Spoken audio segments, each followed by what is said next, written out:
نبی علیہ الصلوۃ والسلام کی حدیث ہے، آپ نے فرمایا کہ ایسا شخص جس سے کوئی سوال کیا جائے علم کے بارے میں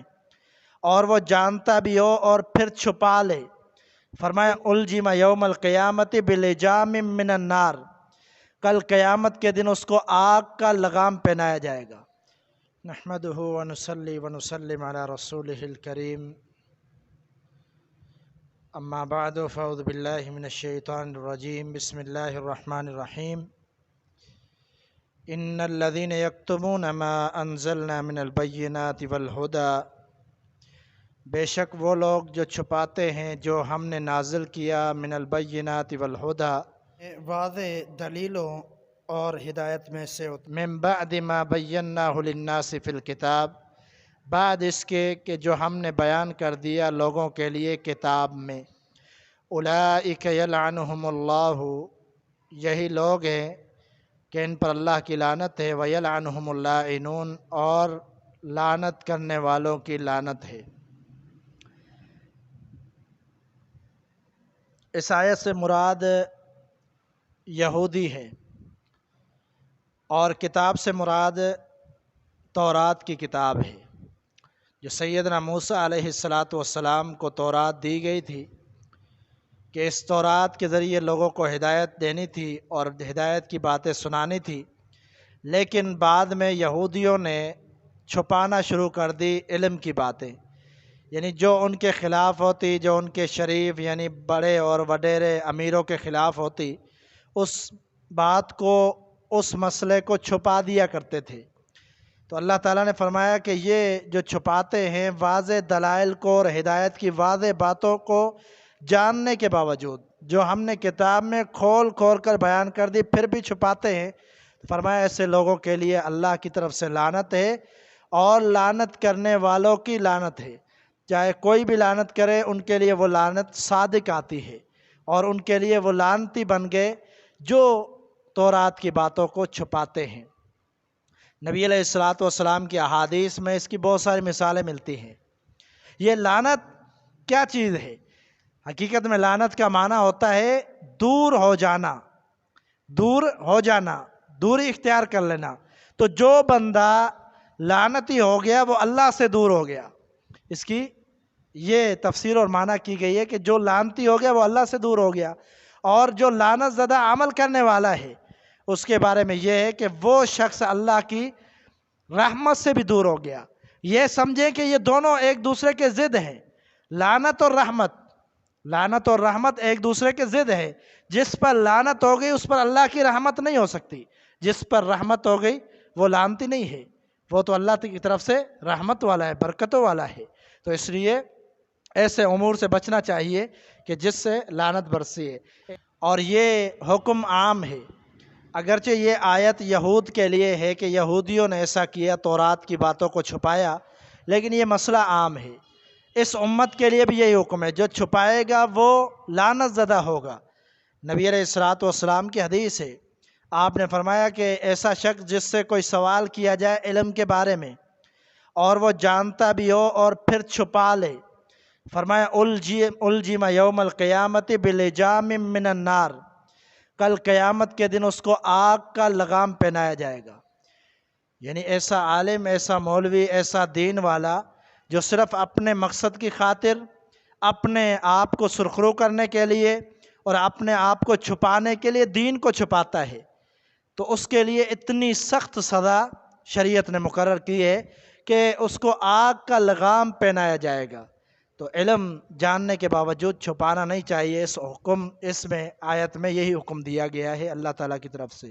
الا الذین، بے شک وہ لوگ، تابو، جنہوں نے توبہ کی، واصلحوا، اور اصلاح کی، وبینوا، اور واضح کھول کر بیان کر دیا، فاولئک اتوب علیہم، بس یہی لوگ ہیں جن پر ہم توبہ کرتے ہیں قبول، وانا التواب الرحیم، اور میں بہت زیادہ توبہ قبول کرنے والا، رحم کرنے والا ہوں۔ یہ اللہ رب العالمین نے ایک ہی صورت بتلائی ہے کہ یہ صورت ہے اگر کوئی بندہ عذاب سے بچنا چاہتا ہے اور لعنت سے بچنا چاہتا ہے، اس کے لیے ایک صورت ہے۔ وہ کون سی صورت ہے؟ کہ یہ توبہ کرے، پکی سچی توبہ کرے، وَأَصْلَحُ، اور ہمیشہ کے لیے اصلاح کر لے، ہمیشہ کے لیے دوبارہ یہ کام نہ کرے، دین کی بات کو نہ چھپائے، علم ہو تو وہ نہ چھپائے، کوئی سوال کرتا ہے تو اس کو تعویلیں کر کے نہ بتلائے، بلکہ سیدھا جواب دے قرآن و حدیث کی روشنی میں۔ اگر یہ ہمیشہ کے لیے اصلاح کر لے اور اس بات کا پابند بن جائے تو فرمایا کہ ہم توبہ قبول کرنے والے ہیں اور اس کی توبہ کو قبول کر دیں گے اور اس کو معاف کر دیں گے۔ اگر ایسا نہیں کرتا تو پھر معافی نہیں ہے، پھر ہمیشہ لعنتی ہے۔ اگر دنیا سے چلا گیا تو پھر بھی لعنت زدہ ہے۔ وہ اگلی آیت میں اللہ تعالیٰ نے پھر بیان کر دیا، فرمایا کہ ان الذین کفروا، بے شک وہ لوگ جنہوں نے کفر کیا، وماتوا وہم کفار، اور مر گئے اس حالت میں کہ وہ کفر کی حالت میں تھے، اولئک علیہم لعنت اللہ، یہی وہ لوگ ہیں جن پر اللہ کی لعنت ہے، والملائکۃ، فرشتوں کی لعنت ہے، والناس اجمعین، اور تمام لوگوں کی ان پر لعنت ہے، خالدین فیہا، وہ اس آگ میں جہنم میں ہمیشہ رہیں گے، لا یخفف عنہم العذاب، نہ تخفیف کی جائے گی ان سے عذاب میں، ولا ہم ینظرون، اور نہ ہی وہ مہلت دیے جائیں گے۔ یہ کفار کے لیے۔ اور یہاں پر ایک قاعدہ جو محدثین نے مفسرین نے بیان کیا ہے وہ یہ ہے کہ عام طور پر یہ کہا جا سکتا ہے کہ کافر ملعون ہے، کافر ملعون ہے، یعنی سارے کے سارے لعنت والے ہیں، لیکن کوئی کافر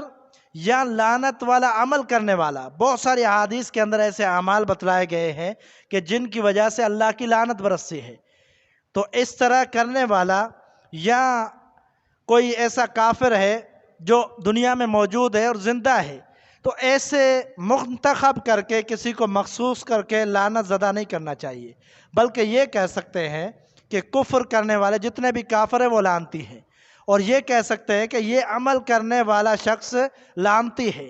لیکن کسی کا نام لے کر، چاہے وہ عمل کرتا ہو، اس کا نام لے کر اس کو مخاطب کر کے یہ کہنا جائز نہیں ہے کہ تو لعنتی ہے یا تو لعنت والا ہے، اس طرح کہنا بالکل درست نہیں ہے۔ یہ کیوں؟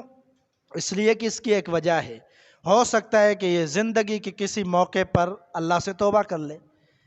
وہ تو کوئی نہیں جانتا۔ اگر میں کسی پر فتویٰ لگا دیتا ہوں کہ تو لعنتی ہے، تو یہ عمل کرتا ہے، اگر وہ توبہ تائب ہو جائے تو پھر اس لعنت کا کیا ہوگا؟ اگر وہ حقدار نہیں ہے تو وہ دوبارہ میرے اوپر لوٹے گی۔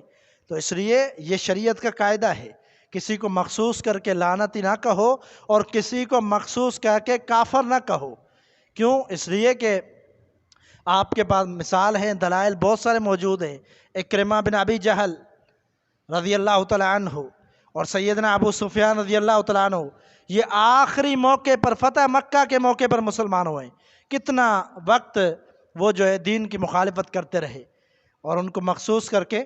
نہیں کہا گیا۔ بعد میں مسلمان ہو گئے، اس کا مطلب ہے کہ بعد میں توبہ کوئی کر سکتا ہے، بعد میں کوئی کفر سے تائب ہو سکتا ہے، مسلمان ہو سکتا ہے، اس لیے کسی کو مخصوص کر کے کافر یا لعنتی نہیں کرنا چاہیے، بلکہ مخصوص عمل کی وجہ سے کہنا چاہیے کہ اس عمل کی وجہ سے بندہ کافر ہو جاتا ہے، اس عمل کی وجہ سے بندہ لعنتی ہو جاتا ہے۔ ایک عام سی حدیث میں بیان کر دوں، نبی علیہ الصلوۃ والسلام نے فرمایا کہ وہ شخص ملعون ہے جو شخص لوگوں کے بیٹھنے کی جگہ پر سائے دار درختوں کے نیچے اور لوگوں کے عام فٹ پاتھ پر گندگی کرتے ہیں،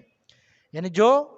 اپنی حاجت پوری کرتے ہیں، قضاء حاجت کرتے ہیں، پیشاب کرتے ہیں، پاخانہ کرتے ہیں، ایسی جگہ پر جو لوگوں کے لیے بیٹھنے کی جگہ ہے، سائے دار درخت ہے، ان کے نیچے ایسی حرکتیں کرتے ہیں، فرمایا وہ ملعون ہے۔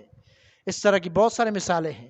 تو اللہ تعالیٰ مجھے اور آپ کو سمجھنے کی توفیق عطا فرمائے۔ وما توفیق الا باللہ۔